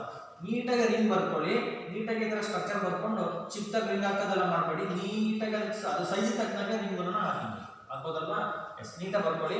ಇಲ್ಲೂ ಬರ್ಕೋಬಹುದು, ಎಲ್ಲಿ ಬೇಕಾದ್ರೂ ಓಸಿ ಬರ್ಕೋಬಹುದು, ಇಲ್ಲೂ ಬರ್ಕೋಬಹುದು. ರೆಸೋನೆನ್ಸ್ ಸ್ಟ್ರಕ್ಚರ್ ಬೇಕಾದ್ರೆ ಇಲ್ಲಿ ತೋರಿಸಿದೆ ಓಸಿ ಅಂತ ಬರ್ಕೊಂಡಿದ್ದೀವಿ, ಇಲ್ಲೂ ಕೂಡ ಬರ್ಕೋಬಹುದು. ಇಲ್ಲಿ ಬರ್ಕೊಂಡ್ರೆ ಇವೆರಡು ಆರ್ಕ್ ಆಗ್ತದೆ, ಎರಡು ಮೆಟ್ ಆಗ್ತದೆ, ಇದು ಪ್ಯಾರ ಆಗ್ತದೆ, ಹೌದಲ್ವಾ. ಸೊ ಇಲ್ಲೇ ಬರ್ಕೊಂಡಿದ್ದೀನಿ ನಾನು. ಇದಕ್ಕೆ ನಾನು ಫಸ್ಟ್ ಅಲ್ಕೈಲೇಷನ್ ಅಂತಂದ್ರೆ RX ನ ಆಡ್ ಮಾಡೋದು. ಅಲ್ಕೈಲೇಷನ್ ಮಾಡ್ತಿದ್ದೀನಿ. ನಿಜವಾಗಿ ಅಲ್ಕೈಲೇಷನ್ ಮಾಡಿ ಏನಾಗ್ತದೆ ಅಂತಂದ್ರೆ ಅಲ್ಕೈಲೇಷನ್ ಅಲ್ಲಿ CH3Cl R ಜಾಗದಲ್ಲಿ CH3 ಹ್ಯಾಲೋಜನ್ ಜಾಗದಲ್ಲಿ Cl ಹಾಕಿದ್ರೆ ಮಿಥೈಲ್ ಕ್ಲೋರೈಡ್ ಅಂದ್ರೆ ಇದಕ್ಕೆ ನಾವು ಮಿಥೈಲೇಷನ್ ಅಂತ ಹೇಳ್ತೀವಿ. ಅನಿಸೋಲ್ಗೆ ಮಿಥೈಲೇಷನ್ ಮಾಡಿದ್ರೆ CH3Cl ಹಾಕಿ CH3Br ಹಾಕಿ ಯಾವ್ದು ತಗೊಳ್ಳಿ ಅಲ್ಕೈಲೇಷನ್ ಮಾಡಿದ್ರೆ ನಮಗೆ ಈಗ ಪ್ರೆಸೆನ್ಸ್ ಆಫ್ ಅನೈಡ್ರಸ್ ಕ್ಲೋರೈಡ್ CH2 ಅಂದ್ರೆ ಕಾರ್ಬನ್ ಡೈಸಲ್ಫೈಡ್ ಅಂತ ಹೇಳ್ತೀವಿ. It is a solvent. Actually ಇದು ಸಾಲ್ವೆಂಟ್ ಆಗಿರೋದ್ರಿಂದ in the presence of anhydrous aluminium chloride ಈ ಸಾಲ್ವೆಂಟ್ ನ ಯೂಸ್ ಮಾಡ್ಕೊಂಡು ಎರಡನ್ನೂ ಮಿಕ್ಸ್ ಮಾಡಿದ್ರೆ ಅನಿಸೋಲ್ ಮತ್ತೆ ಮೀಥೈಲ್ ಕ್ಲೋರೈಡ್ ಮಿಕ್ಸ್ ಮಾಡಿದ್ರೆ ಅಂದ್ರೆ ಅಲ್ಕೈಲೇಷನ್ ಮಾಡಿದ್ರೆ ನಮಗೆ ಏನ್ ಬರ್ತದೆ, ಎರಡು ಕ್ಲೋರೈಡ್ ಬರ್ತದೆ, ಒಂದು ಆರ್ಥೋ ಮತ್ತೆ ಇನ್ನೊಂದು ಪ್ಯಾರಾ. ಆರ್ಥೋ ಅಂತಂದ್ರೆ ಈ ಜಾಗದಲ್ಲಿ ಏನ್ ಬರ್ತದೆ, ಹೆಚ್ಚಿದೆ ಅಲ್ವಾ, ಇಲ್ಲಿ ಎಲ್ಲಾ ಕಡೆ ಒಂದೊಂದು ಹೆಚ್ಚಿರುತ್ತೆ. C6H6 ಬೆನ್ಸಿನ್ಗೆ. ಓಕೆ, ಅದರಲ್ಲಿ ಒಂದು C6H6 ಅಲ್ಲಿ ಒಂದು H ಬಂದು ಈ OCH3 ಬಂದಿದೆ, ಅಲ್ಲಿಗೆ C6H5 ಆಯ್ತು, C6H5 OCH3 ಆಯ್ತು. ಇಲ್ಲೊಂದು H ಇತ್ತಲ್ವಾ, ಅಲ್ಲಿಗೆ ಆ H ಏನಾಯ್ತು, ಆ H CH3 ಬರುತ್ತೆ, ಆಗ ಉಳ್ಕೊಳ್ಳೋದು ನಮಗೆ C6H4 CH3 ಆಗುತ್ತೆ, ಹೌದಲ್ವಾ. C6H4 ಇಲ್ಲಿ H ಏನಿತ್ತು, ಈ H ರಿಪ್ಲೇಸ್ ಆಗಿ ಈ CH3 ಇಲ್ಲಿ ಬರುತ್ತೆ, ಈ CH3 ಇಲ್ಲಿ ಬರುತ್ತೆ. ನೋಡಿ, ಈ CH3 ಇಲ್ಲಿ ಬಂದಿದೆ, ಇಲ್ಲಿ ಬಂದಿದೆ. ಅದೇ ತರ ಇನ್ನೊಂದು ಪ್ರಾಡಕ್ಟ್ ಬರ್ತದೆ, ಇನ್ನೊಂದು ಪ್ರಾಡಕ್ಟ್ ಅದೇ ತರ ರಿಂಗ್ ಬರ್ತದೆ, ಇಲ್ಲೇ OCH3 ಅನಿಸೋಲು, ಇದಕ್ಕೆ ಆರ್ಥೋ ಮೆಟಾ ಎಕ್ಸಾಕ್ಟ್ಲಿ ಆಪೋಸಿಟ್ ಅಂದ್ರೆ ಪ್ಯಾರಾ ಪೊಸಿಷನ್ ಇನ್ನೊಂದು CH3 ಬರುತ್ತೆ. ಟೋಟಲ್ ಎಷ್ಟು ರಿಂಗ್ ಆಯ್ತು, ಎರಡು ರಿಂಗ್ ಆಯ್ತು. ಹಾಗಾಗಿ ಬ್ಯಾಲೆನ್ಸ್ ಆಗಿಕ್ಕೋಸ್ಕರ ಇಲ್ಲಿ ಎರಡು ಹಾಕ್ತೀನಿ. ಓಕೆ, ಇಲ್ಲಿಗೆ ಒಂದು CH3 ಬಂದಿದೆ, ಇಲ್ಲಿಗೆ ಒಂದು CH3 ಬಂದಿದೆ. ಸೊ ಹಾಗಾಗಿ ಎಷ್ಟು CH3 ಬೇಕು, ಇಲ್ಲಿಗೆ ಎರಡು ಹಾಕ್ತೀನಿ. ಇಲ್ಲಿಂದ ಒಂದು ಹೆಚ್ಚು, ಇಲ್ಲಿಂದ ಒಂದು ಹೆಚ್ಚು. ಓಕೆ, ಇಲ್ಲಿಂದ ಒಂದು ಹೆಚ್ಚು, ಇಲ್ಲಿಂದ ಒಂದು ಹೆಚ್ಚು. ಎಷ್ಟು ಹೆಚ್ಚು, ಎರಡು ಹೆಚ್ಚು, ಎರಡು Cl, ಎರಡು ಹೆಚ್ಚು, ಎರಡು Cl, ಟೋಟಲಿ 2HCl ಆಯ್ತು, ಹೌದಲ್ವಾ. ಇದರ ಒಂದು ಆರ್ಥೋ ಇನ್ನೊಂದು ಪ್ಯಾರಾ ಕೂಡ ಬರ್ತದೆ. ಇದಕ್ಕೆ ಯಾವ ನೇಮ್ ಹೇಳ್ತೀನಿ ಅಂತಂದ್ರೆ, ಓಕೆ, ಸೊ ಹೆಂಗ್ ಹೇಳ್ಬೋದು ಅಂತಂದ್ರೆ 1 2 2 ಮೆಥಾಕ್ಸಿ ಟಾಲಿನ್ ಅಂತ ಹೇಳ್ತೀನಿ. ಏನಂತ ಹೇಳ್ತೀನಿ, 1 ಇಲ್ಲಿ 2 ಕೊಡಿ, 2 CH3O ಇದ್ರೆ 2 ಮೆಥಾಕ್ಸಿ ಟಾಲಿನ್ ಅಂತ ಹೇಳಿ, 2 ಮೆಥಾಕ್ಸಿ ಟಾಲಿನ್. ಇದು ಬಂದ್ಬಿಟ್ಟು 1 2 3 4 ಮೆಥಾಕ್ಸಿ ಟಾಲಿನ್. ಬೆನ್ಸಿನ್ಗೆ CH3 ಹಾಕಿದ್ರೆ ಟಾಲಿನ್ ಅಂತ ಹೇಳ್ತೀವಿ. 1 2 3 4 4 ಮೆಥಾಕ್ಸಿ, ಇಷ್ಟಕ್ಕೆ ನಾವು CH3 ಟಾಲಿನ್ ಅಂತ ಹೇಳ್ತೀವಿ. ಓಕೆನಾ, 1 ಮೆಥಾಕ್ಸಿ ಟಾಲಿನ್, ಇದು 4 ಮೆಥಾಕ್ಸಿ ಟಾಲಿನ್ ಪ್ಲಸ್ 2HCl ಬರ್ತದೆ. ಇದು ಫಿಡಲ್ ಕ್ರಾಫ್ಟ್ ಅಲ್ಕೈಲೇಷನ್. ಅಸೈಲೇಷನ್ ಅಂತಂದ್ರೆ ಏನು, ಫಿಡಲ್ ಕ್ರಾಫ್ಟ್ ಅಸೈಲೇಷನ್ ಅಂತಂದ್ರೆ ಅಸಿಟೈಲ್ ಕ್ಲೋರೈಡ್ ಅನ್ನು ತಗೊಳ್ತೀನಿ. CH3Cl ಸೆಂಟ್ರಲ್ ಲೈನ್ ಬರುತ್ತೆ, C double bond group, CO group ಒಂದು ಎಕ್ಸ್ಟ್ರಾ ಬರುತ್ತೆ, ಉಳಿದೆಲ್ಲ ಸೇಮ್. ಓಕೆ, ಇಲ್ಲಿ ಏನಾಗ್ತದೆ ಅಂತಂದ್ರೆ ಇಲ್ಲಿ ಒಂದು H, ಇಲ್ಲಿ ಒಂದು H ಇತ್ತು, ಆ H ರಿಪ್ಲೇಸ್ ಆಗಿ CH3 ಬಂತ, ಇಲ್ಲಿ COCH3 ಬರುತ್ತೆ ಅಷ್ಟೇ, ಏನಿಲ್ಲ. ಏನ್ ಬರುತ್ತೆ ಅಲ್ಲಿ, COCH3, ಇಲ್ಲಿ ಒಂದು ಬರ್ತದೆ, ಇಲ್ಲಿ ಒಂದು ಬರ್ತದೆ. ಎಷ್ಟು ರಿಂಗ್ ಇದೆ, ಎರಡು ರಿಂಗ್ ಇದೆ, ಬ್ಯಾಲೆನ್ಸ್ ಮಾಡಲಿಕ್ಕೋಸ್ಕರ ಎರಡು ಹಾಕ್ತೀನಿ. ಓಕೆ, ಎಷ್ಟು COCH3, ಇಲ್ಲೊಂದು COCH3, ಇಲ್ಲೊಂದು COCH3, ಹಂಗಾಗಿ ನಾನು ಇಲ್ಲೂ ಕೂಡ ಎರಡು ಹಾಕ್ತೀನಿ. ಇಲ್ಲಿಂದ ಒಂದು H, ಇಲ್ಲಿಂದ ಒಂದು H, ಎರಡು ರಿಂಗ್ ಇದೆ, ನೆನಪಿಟ್ಕೊಳ್ಳಿರೋ ಎರಡು ರಿಂಗ್ ಅಂತ ಅರ್ಥ. ಒಂದು ರಿಂಗ್ ಅಲ್ಲಿ ಇಲ್ಲಿಂದ ಒಂದು H, ಇನ್ನೊಂದು ರಿಂಗ್ ಅಲ್ಲಿ ಇಲ್ಲಿಂದ ಒಂದು H, ಸಪರೇಟ್ ಆಗಿ ಬರ್ಕೊಂಡಿದ್ರೆ ನಾನು ಒಂದೇ ರಿಂಗ್ ಅನ್ನು ತೋರಿಸ್ತಾ ಇದ್ದೀನಿ. ಇಲ್ಲಿಂದ ಒಂದು H, ಇಲ್ಲಿಂದ ಒಂದು H, ಎರಡು H, ಇಲ್ಲಿಗೆ ಒಂದು Cl, ಇಲ್ಲಿಗೆ ಒಂದು COCH3, ಇಲ್ಲಿಗೆ ಒಂದು COCH3, ಎರಡು COCH3, ಎರಡು H ನ ರೀಪ್ಲೇಸ್ ಮಾಡಿದಾಗ ಎರಡು H, ಎರಡು Cl, ಎರಡು HCl ಆಗುತ್ತೆ. ಅರ್ಥದಲ್ವಾ. ಇದು ಫಿಡಲ್ ಕ್ರಾಫ್ಟ್ ಅಲ್ಕೈಲೇಷನ್, ಇದು ಫಿಡಲ್ ಕ್ರಾಫ್ಟ್ ಅಸೈಲೇಷನ್. ನೆನಪಿಟ್ಕೊಳ್ಳಿ, ವೆರಿ ಈಸಿ. ಒಂದು ನೆನಪಿಟ್ಕೊಂಡ್ರೆ ಇನ್ನೊಂದು ಈಸಿ, ರೈಟ್. ನೆಕ್ಸ್ಟ್ ಮುಂದಕ್ಕೆ ಹೋಗೋಣ, ನೈಟ್ರೇಷನ್. ನಿಮಗೆಲ್ಲರಿಗೂ ಕೂಡ ನೈಟ್ರೇಷನ್ ಅಂತ ಗೊತ್ತು. ನೈಟ್ರೇಷನ್ ಮಾಡೋಕೆ ಏನು ಬೇಕು ಅಂದ್ರೆ ನೈಟ್ರೇಟಿಂಗ್ ಮಿಕ್ಸ್ಚರ್ ಬೇಕು. ಆ ನೈಟ್ರೇಟಿಂಗ್ ಮಿಕ್ಸ್ಚರ್ ಅಂತಂದ್ರೆ it is a mixture of, it is a ratio of 1:1 ratio of HNO3 ಮತ್ತೆ ಸಲ್ಫ್ಯೂರಿಕ್ ಆಸಿಡ್. ಕಾನ್ಸಂಟ್ರೇಟೆಡ್ ಆಗಿರಬೇಕು. Concentrated solution of nitric acid and sulphuric acid nitrating mixture ಅಂತ ಹೇಳ್ತೀವಿ. ಆ ಮಿಕ್ಸ್ಚರ್ ಅನ್ನು ಏನಕ್ಕೆ ಯೂಸ್ ಮಾಡ್ತೀವಿ ಅಂತಂದ್ರೆ ನೈಟ್ರೇಷನ್ ಮಾಡಕ್ಕೆ ಯೂಸ್ ಮಾಡ್ತೀವಿ. ಬಟ್ ಅನಿಸೋಲ್ಗೆ ನಾವು ಏನಾದ್ರು ನೈಟ್ರೇಷನ್ ಮಾಡಿದ್ರೆ, ಅನಿಸೋಲ್ಗೆ ಏನಾದ್ರು ಕೂಡ ನೈಟ್ರೇಷನ್ ಮಾಡಿದ್ರೆ ಎರಡು ಪ್ರಾಡಕ್ಟ್ ಬರ್ತದೆ, ಒಂದು ಆರ್ಥೋ ನೈಟ್ರೋ, ಇನ್ನೊಂದು ಪ್ಯಾರಾನೈಟ್ರೋ ಅನಿಸೋಲ್ ಬರ್ತದೆ. ಇಲ್ಲಿ ನೋಡಿ, ಈ HNO3 ಹೆಂಗ್ ಬರ್ಕೋಬಹುದು ಅಂತಂದ್ರೆ OH NO2 ಅಂತ ಬರ್ಕೋಬಹುದಲ್ವಾ HNO2 + 1 HNO3 ಇಲ್ಲಿ ಏನಾಗ್ತದೆ EOH ನೆನ್ಪಿಟ್ಕೊಳ್ಳಿ ಇಲ್ಲಿ ಬಂದ್ರೆ ಎರಡು ಪ್ರಾಡಕ್ಟ್ ಬರ್ತವೆ ನೆನ್ಪಿಟ್ಕೊಳ್ಳಿ ಸರ್ ಎರಡು ಒಂದೇ ಒಂದು ಎರಡು ಈ ಕಡೆ ಎರಡು ಬರ್ಕೊಂಡಿದ್ರೆ ಈ ಕಡೆ ಒಂದು ಬರ್ಕೊಂಡಿದ್ರೆ ನಾವು ಪ್ರಾಡಕ್ಟ್ ರಿಯಾಕ್ಷನ್ ಮಾಡಿದ್ಮೇಲೆ ಗೊತ್ತಾಗುತ್ತೆ ನಮಗೆ ಎರಡು ಬಂದವೆ ಅಂತ ಹೇಳಿ ಫಸ್ಟ್ ಜಸ್ಟ್ ಇಮ್ಯಾಜಿನ್ ಮಾಡ್ಕೋಬಹುದು ಅಷ್ಟೇ ನಮಗೆ ಓಕೆ ಪ್ರಾಡಕ್ಟ್ ಏನು ಬಂತು ಅನ್ನೋದ್ರ ಮೇಲೆ ನಾವು ಇದನ್ನ ಬ್ಯಾಲೆನ್ಸ್ ಮಾಡಬೇಕು ಅರ್ಥಾತ್ ಪ್ರಾಡಕ್ಟ್ ಇದೇ ಬರಬೇಕು ಅಂದ್ರೆ 100% ನಾವು ಹೇಳಕ್ಕಾಗಲ್ಲ ಓಕೆನಾ ಅದೇನ್ ಬೇಕಾದ್ರೂ ಬರ್ಬೋದು ಅದು ಓಕೆ ಸಕ್ಕರೆ ತಿಂದ ಸ್ವೀಟ್ ಬರುತ್ತೆ ತಿಂದ ಮೇಲೆ ಗೊತ್ತಾಗುತ್ತೆ ಸ್ವೀಟ್ ಉಪ್ಪು ಹುಳಿನ ಏನು ಅಂತ ಹೇಳ್ಬಿಟ್ಟು ಹೌದಲ್ವಾ ಅದೇ ತರ ಇದಕ್ಕೆ ಈ ನೈಟ್ರೇಷನ್ ಮಾಡಿದ್ರೆ ಏನು ಪ್ರಾಡಕ್ಟ್ ಬರ್ತದೆ okay dude because of resonance structure ನೋಡಿದ್ರೆ ಎರಡು ಕೊಡುತ್ತೆ ಆರ್ಥೋ ಪ್ಯಾರಾ ಡೈರೆಕ್ಟರ್ಸ್ ಇಲ್ಲಿ ಎಲೆಕ್ಟ್ರಾನ್ ವಿಕ್ರಯಿಂಗ್ ಅಟ್ಯಾಚ್ ಮಾಡಿದಾಗ ನಮಗೆ ಎರಡು ಪ್ರಾಡಕ್ಟ್ಸ್ ಬರ್ತದೆ ಒಂದು ಆರ್ಕಿನ್ ಒಂದು ಪ್ಯಾರಾ ಪ್ರಾಡಕ್ಟ್ ಅಂತ ಹೇಳ್ಬಿಟ್ಟು ಇದರಲ್ಲಿ ಏನಾಗ್ತದೆ ಎರಡು ರಿಂಗ್ ಇದೆ ಅಲ್ಲಿ ಎರಡು ಹಾಕ್ತೀನಿ ಇಮೇಜಿನ್ ಮಾಡ್ಕೊಳ್ಳಿ ಎರಡರಲ್ಲಿ ಒಂದು ಆರ್ಥೋಗೆ NO2 ಮಾಡಲಿ HNO3 ನಲ್ಲಿ OH ಇಲ್ಲಿರಂತ ಒಂದು H ಜೊತೆಗೆ H2 ಆಗ್ತದೆ ಇನ್ನೊಂದು ಎರಡು ರಿಂಗ್ ಇದಾವಲ್ವಾ ಇಲ್ಲೊಂದು H ಇತ್ತು ಫಸ್ಟ್ ಈ OH H2 ಆಯಿತು ಅದೇ ತರ ಈ ರಿಂಗ್ ಅಲ್ಲಿ ಇಲ್ಲಿದ್ದಂತ ಒಂದು H EOH ಸೇರಿ H2 ಆಯಿತು ಟೋಟಲ್ ಎಷ್ಟು H2 ಆಯಿತು ಎರಡು H2 ಆಯಿತು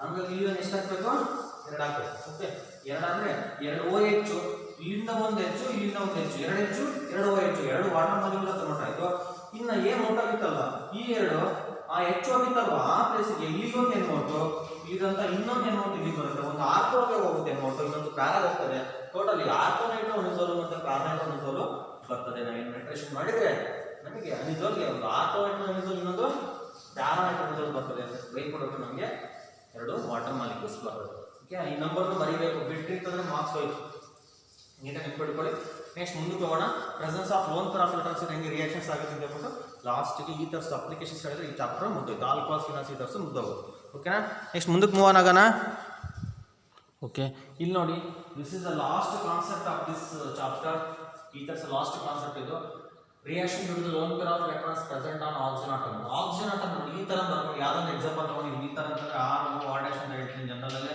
ಈ ಆಕ್ಸಿಜನ್ ಅಂದ್ರೆ ಲೋನ್ ಪೇರ್ ಆಫ್ ಎಲೆಕ್ಟ್ರಾನ್ಸ್ ಇದೆ ಆರ್ ಜಾಗದಲ್ಲಿ CH5 ಬರ್ಕೊಂಡಿದ್ದೀನಿ ಇನ್ನೊಂದು ಆರ್ ಜಾಗದಲ್ಲಿ CH5 ಬರ್ಕೊಂಡಿದ್ದೀನಿ ಅದಲ್ವಾ ಎರಡರಲ್ಲಿ ಎಡಗಡೆ ಕೂಡ CH5 ಇದೆ ಅಂದ್ರೆ ಇದು ಡೈಲ್ ಈ ಥರ ಇದೆ ಸಿಮಿಟ್ರಿಕಲ್ ಈ ಥರ ಸಿಂಪಲ್ ಈ ಥರ ಈ ಥರ ಇರೋಂಥ ಆಕ್ಸಿಜನ್ ಅಂದ್ರೆ ಲೋನ್ ಪೇರ್ ಆಫ್ ಎಲೆಕ್ಟ್ರಾನ್ಸ್ ಇರೋದ್ರಿಂದ ಅದಕ್ಕೆ ಇದೇನಾದ್ರೂ ಕೂಡ ನಾವು ಓಪನ್ ಮಾಡಿ ಇಟ್ಟಿದ್ರೆ ಅಟ್ಮಾಸ್ಫಿಯರ್ ಇರೋಂಥ ಹೇರ್ ಜೊತೆ ಅಂದ್ರೆ ಆಕ್ಸಿಜನ್ ಜೊತೆ ಇದು ಕಂಬೈನ್ ಆಗುತ್ತೆ ಇನ್ ದ ಪ್ರೆಸೆನ್ಸ್ ಆಫ್ H ಅಂತಂದ್ರೆ ಸನ್ಲೈಟ್ ಇದೆ ಗಾಳಿ ಇದೆ ವೈಕಲ್ಸ್ ನಾವು ಓಪನ್ ಮಾಡಿ ಇಟ್ಟಿದೀವಿ ಅಂತಂದ್ರೆ ನಮಗೆ ಏನ್ ಬರ್ತದೆ ಪ್ರಾಡಕ್ಟ್ ಗೊತ್ತಾ ಪರಾಕ್ಸೈಡ್ ಫಾರ್ಮೇಷನ್ ಆಗ್ತದೆ ಪರಾಕ್ಸೈಡ್ ಅಂತಂದ್ರೆ H2 ಅಂದ್ರೆ ವಾಟರ್ H2O2 ಅಂತಂದ್ರೆ ಹೈಡ್ರೋಜನ್ ಪರಾಕ್ಸೈಡ್ ಅಂತ ಹೆಂಗೆ ಹೇಳ್ತೀವಿ ಹೈಡ್ರೋಜನ್ ಪರಾಕ್ಸೈಡ್ ಅಂತಂದ್ರೆ HOOH ಇದಕ್ಕೆ ನಾವು ಹೈಡ್ರೋಜನ್ ಪರಾಕ್ಸೈಡ್ ಅಂತ ಹೇಳ್ತೀವಿ ಎರಡು ಹತ್ರ OO ಇದಕ್ಕೆ ನಾವು ಪರಾಕ್ಸೈಡ್ ಅಂತ ಹೇಳ್ತೀವಿ ಇಲ್ಲೂ ಕೂಡ ಅಷ್ಟೇ ಎರಡು OO ಇದೆ ಈ ಕಡೆ H ಏನು ಅಂದ್ರೆ C2H5 ಬಂದಿದೆ ಇದನ್ನು ಹೈಡ್ರೋಜನ್ ಪರಾಕ್ಸೈಡ್ ಅಂತ ಹೇಳಿದ್ರೆ ಇದನ್ನು ನಾವು ಡೈಥೈಲ್ ಪರಾಕ್ಸೈಡ್ ಅಂತ ಹೇಳ್ತೀವಿ ನೆನ್ಪಿಟ್ಕೊಳ್ಳಿ ಇದರ ಲೋನ್ ಪೇರ್ ಆಫ್ ಎಲೆಕ್ಟ್ರಾನ್ಸ್ ಇರೋದ್ರಿಂದ ಈ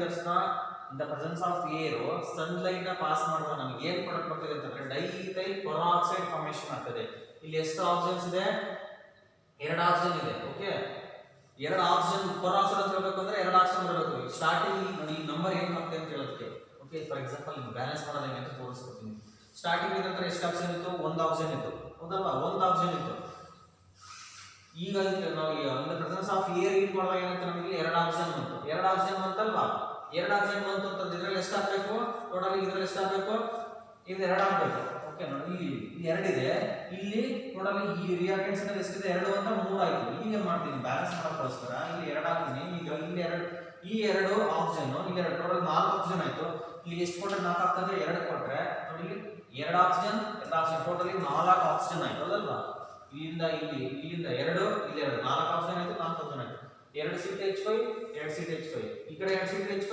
ಈ ಕಡೆ ಎರಡು CH5 ಟೋಟಲಿ 4 C2H5 ಆಗಿದೆ ಹೌದಲ್ವಾ ಕರೆಕ್ಟ್ ಆಗಿ ಬ್ಯಾಲೆನ್ಸ್ ಆಗಿದೆ ಈ ತರ so presence of lone pair of electrons ethers undergo oxidation in the presence of sunlight gives ethyl peroxide formation ಮಾಡುತ್ತೆ ಲಾಸ್ಟ್ ಟಾಪಿಕ್ ಬರೋಣ ಯೂಸಸ್ ಆಫ್ ethers ಬರ್ತದೆ ethers ನ ಎಲ್ಲೆಲ್ಲಿ ಯೂಸ್ ಮಾಡ್ತಾರೆ ಅಂತಂದ್ರೆ ಸಾಲ್ವೆಂಟ್ ಆಗಿ ಯೂಸ್ ಮಾಡ್ತಾರೆ ದ್ರಾವಣವನ್ನಾಗಿ ಯೂಸ್ ಮಾಡ್ತಾರೆ ವ್ಯಾಕ್ಸಸ್ ಆಯಿಲ್ಸ್ ಫ್ಯಾಟ್ಸ್ ತುಂಬಾ ರಿಜಿಡ್ ಇರೋದ್ರಿಂದ ಅದನ್ನ ಡಿಸಾಲ್ವ್ ಮಾಡೋದಕ್ಕೆ ಓಕೆ ಅದೊಂದು ಪ್ರಾಡಕ್ಟ್ ಮ್ಯಾನುಫ್ಯಾಕ್ಚರ್ ಮಾಡಬೇಕು ಅದರಲ್ಲಿ ಆಯಿಲ್ಸ್ ಫ್ಯಾಟ್ಸ್ ವ್ಯಾಕ್ಸಸ್ ನಾವು ಪ್ಲಾಸ್ಟಿಕ್ಸ್ ಅವನ್ನೆಲ್ಲ ಕೂಡ ಕರಗಿಸ್ಕೋಬೇಕು ಅಂತ ನಮ್ಗೆ ಸಾಲ್ವೆಂಟ್ ಬೇಕು ಆ ಸಾಲ್ವೆಂಟ್ ಹೆಂಗೆ ವಾಟರ್ ಯೂಸ್ ಮಾಡಕ್ ಬರಲ್ಲ ಅಂತ ಟೈಮಲ್ಲಿ ನಾವು ಈಥರ್ಸ್ನ ಯೂಸ್ ಮಾಡ್ಬೋದು, ಸಾಲ್ವೆಂಟ್ ಆಗಿ ಯೂಸ್ ಮಾಡ್ತಾರೆ ಆಯಿಲ್ಸ್, ಫ್ಯಾಟ್ಸ್, ವ್ಯಾಕ್ಸಸ್ ಮತ್ತು ಪ್ಲಾಸ್ಟಿಕ್ಸ್ ಇಂಡಸ್ಟ್ರಿಗಳಲ್ಲಿ. ಆಮೇಲೆ ಎರಡನೇ ಪಾಯಿಂಟ್ ಹೋಗ್ತಿದ್ರೆ ಸಾಲ್ವೆಂಟ್ ಆಗಿ ಯೂಸ್ ಮಾಡ್ತಾರೆ ಇಲ್ಲಿ ಅಂತಂದರೆ ಕೆಲವು ರಿಯಾಕ್ಷನ್ಸ್ ಅಲ್ಲಿ. ಯಾವ ರಿಯಾಕ್ಷನ್ಸ್ ಎಕ್ಸಾಂಪಲ್ ಹೇಳಿದ್ರೆ ವುಡ್ಸ್ ರಿಯಾಕ್ಷನ್ಸ್ ಅಲ್ಲಿ ಡ್ರೈ ಈಥರ್ ಅಂತ ಓದಿದ್ರು. ಓಕೆ, ಡ್ರೈ ಈಥರ್ ಅಂತ ಓದಿದ್ದೀವಿ ನಾವಲ್ಲಿ. ಓಕೆ, ವುಡ್ಸ್ ರಿಯಾಕ್ಷನ್ಸ್ ಅಲ್ಲಿ, ಫಿಟ್ಟಿಂಗ್ ರಿಯಾಕ್ಷನ್ಸ್ ಅಲ್ಲಿ, ವುಡ್ಸ್ ಫಿಟ್ಟಿಂಗ್ ರಿಯಾಕ್ಷನ್ಸ್ ಅಲ್ಲಿ ನಾವು ಏನು ಮಾಡ್ತೀವಿ ಅಂದರೆ ಈಥರ್ಸ್ನ ಸಾಲ್ವೆಂಟ್ ಆಗಿ ಯೂಸ್ ಮಾಡಿದ್ದೀವಿ. ಆ ರಿಯಾಕ್ಷನ್ಸ್ ನೋಡಿ ಆರಾಮಾದ ಮೇಲೆ ಪ್ರೆಸೆನ್ಸ್ ಆಫ್ ಡ್ರೈ ಈಥರ್ ಅಂತ ನಿಮ್ಗೆ ಹೇಳ್ಕೊಟ್ಟಿದ್ದೀನಿ ನಾನು. ಮೂರನೇ ದಿನ ಅನಸ್ಥೆಟಿಕ್ ಡ್ರಗ್ ಆಗಿ ಯೂಸ್ ಮಾಡ್ತಾರೆ. ಲೇಟರ್ ಓಲ್ಡನ್ ಡೇಸಸ್ ಅಲ್ಲ, ನವಡೇಸ್ ನಮಗೆ ಆಪರೇಷನ್ ಮಾಡಬೇಕು, ಸರ್ಜರಿ ಮಾಡಬೇಕು ಅಂತಂದ್ರೆ ನಮಗೆ ಅನಸ್ಥೇಷಿಯಾ ಕೊಡ್ತಾರೆ, ಹೌದಲ್ವಾ? ಅನಸ್ಥೆಟಿಕ್ ಡ್ರಗ್ ಆಗಿ ನಮಗೆ ಓಲ್ಡನ್ ಡೇಸ್ ಅಲ್ಲಿ ಈಥರ್ಸ್ನ ಕೂಡ ಯೂಸ್ ಮಾಡಿರುತ್ತೆ. ಅನ್ಕಾನ್ಷಿಯಸ್ನೆಸ್ ಕಾನ್ಷಿಯಸ್ನೆಸ್ ಹೋಗ್ಲಿ ಅನ್ನೋ ಉದ್ದೇಶಕ್ಕೋಸ್ಕರ, ಓಕೆ, ಮೂರ್ಛೆ ಹೋಗ್ಲಿ ಉದ್ದೇಶಕ್ಕೋಸ್ಕರ, ಪ್ರಜ್ಞೆ ಹೋಗ್ಲಿ ಉದ್ದೇಶಕ್ಕೋಸ್ಕರ, ಸರ್ಜರಿ ಮಾಡಿದಂಥ ಮೂಮೆಂಟ್ ಅಲ್ಲಿ ಪ್ರಜ್ಞೆನ ಕಳಲಿಕ್ಕೋಸ್ಕರ ನಮಗೆ ಇದನ್ನ ಅನಸ್ಥೆಟಿಕ್ ಡ್ರಗ್ ಆಗಿ ಯೂಸ್ ಮಾಡ್ತಿದ್ರು ಈಥರ್ಸ್ನ. ನೆಕ್ಸ್ಟ್ ಬಂದ್ಬಿಟ್ಟು ರೆಫ್ರಿಜರೆಂಟ್ ಆಗಿ ಯೂಸ್ ಮಾಡ್ತಾರೆ. ಓಕೆ, ಎ ಸಿ ಬರುತ್ತೆ ನಮಗೆ ಕೂಲ್ ಆಗಬೇಕು, ಓಕೆ, ಏರ್ ಕಂಡೀಷನರ್ ಅಲ್ಲೂ ಕೂಡ ಇದನ್ನ ರೆಫ್ರಿಜರೆಂಟ್ ಆಗಿ ಯೂಸ್ ಮಾಡ್ತಾರಂತೆ. ಅಷ್ಟೇ ಅಲ್ಲ, ಈ ಈಥರ್ಸ್ನ ಆಲ್ಕೋಹಾಲ್ಸ್ ಜೊತೆ ಮಿಕ್ಸ್ ಮಾಡಿಬಿಟ್ಟು ನಮಗೆ ಫ್ಯೂಯಲ್ ಕೂಡ ಮ್ಯಾನುಫ್ಯಾಕ್ಚರ್ ಮಾಡ್ತಾರಂತೆ. ಓಕೆ, ಆಲ್ಕೋಹಾಲ್ಸ್ ಜೊತೆ ಈ ಈಥರ್ಸ್ನ ಗೆಟ್ ಫ್ಯೂಯಲ್, ಆ ಒಂದು ಫ್ಯೂಯಲ್ಗೆ ಒಂದು ನೇಮ್ ಇದೆ, ಅದಕ್ಕೆ ನೆಟಲೈಟ್ ಅಂತ ಹೇಳ್ತಾರೆ. What is natalite? It is a mixture of alcohol plus ether, we get a fuel. ಆ ಫ್ಯೂಯಲ್ಗೆ ನೇಮ್ ಏನಂತಂದ್ರೆ ನೆಟಲೈಟ್ ಅಂತ ಹೇಳ್ತೀವಿ. ಆಗೋದಲ್ವಾ? ಇಷ್ಟು ಆಲ್ಕೋಹಾಲ್ಸ್, ಫೀನಸ್ ಮತ್ತು ಈಥರ್ ಚಾಪ್ಟರ್ಲಿ ಮೋಸ್ಟ್ ಇಂಪಾರ್ಟೆಂಟ್, ತುಂಬ ಈಸಿ ಕೂಡ ಇದೆ. ಸ್ವಲ್ಪ ಲೆಂತಿ ಅನ್ಸುತ್ತೆ ನಿಮಗೆ, ಬಟ್ ವೆರಿ ಮೋಸ್ಟ್ ಇಂಪಾರ್ಟೆಂಟ್, ಜೊತೆಗೆ ಈಸಿನೂ ಕೂಡ. ಸೊ ನೀಟಾಗಿ ಪ್ರಾಕ್ಟೀಸ್ ಮಾಡಿ. ಇವತ್ತೇನೇ ಸ್ಟಡಿ ಮಾಡಿದರೆ ಅಷ್ಟನ್ನು ಕೂಡ ಒಂದ್ಸಲ ಓದಿ, ಓಕೆ, ಬರೆದ್ಬಿಟ್ಟು ನನಗೆ ಸೆಂಡ್ ಮಾಡಬೇಕು. ಆಗ್ಬೋದಲ್ವಾ? Thank you so much.